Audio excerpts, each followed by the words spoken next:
The folks they needed to be watching, they let them run amok. Now they got big problems on their hands. It's like now, have you guys heard that the Somalis are claiming that Minnesota was promised to them 3,000 years ago? And it's like, how is that even possible? The math is not math in this case, because Minnesota was only formed in what, 1858, I believe.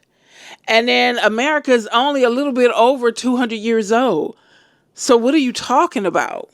And how you just gonna bypass a whole group of people who were here before the Mayflower? I don't care what y'all was told. I'ma just chop it up to them joking. This has to be a corny, bad joke. You guys can't be serious. When I first ran across videos of them saying that, I was just looking dumbstruck. Like, what?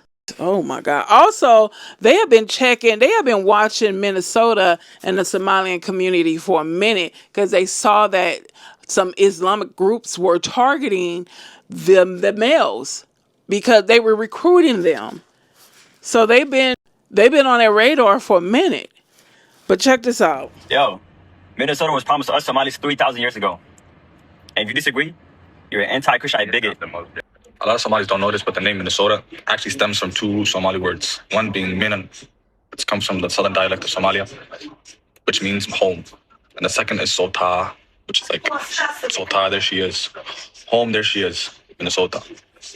So technically, we actually are the natives here. Those who bless the Somalis will be blessed, and those who curse the Somalis will be cursed, according to Genesis 42. You know, Minnesota was promised for the Somalis 4,000 years ago. This picture is clearly proof. These are the founding fathers of Minnesota. His name is Abdullah Muhammad Washington. You know, you can't tell it. It's not edited. You can argue with it what I say, what the Somalis are saying. But that's the truth. Minnesota belongs to the Somalis. It's a promised holy land for them. This picture you see right now, his name is Abdi Farah. He was welcomed by the natives. They ate dinner and everything together. They had something called a Minnesota Tea Party. Now, I've seen several videos a few days ago where people are talking about how they're claiming Minnesota is their promised land.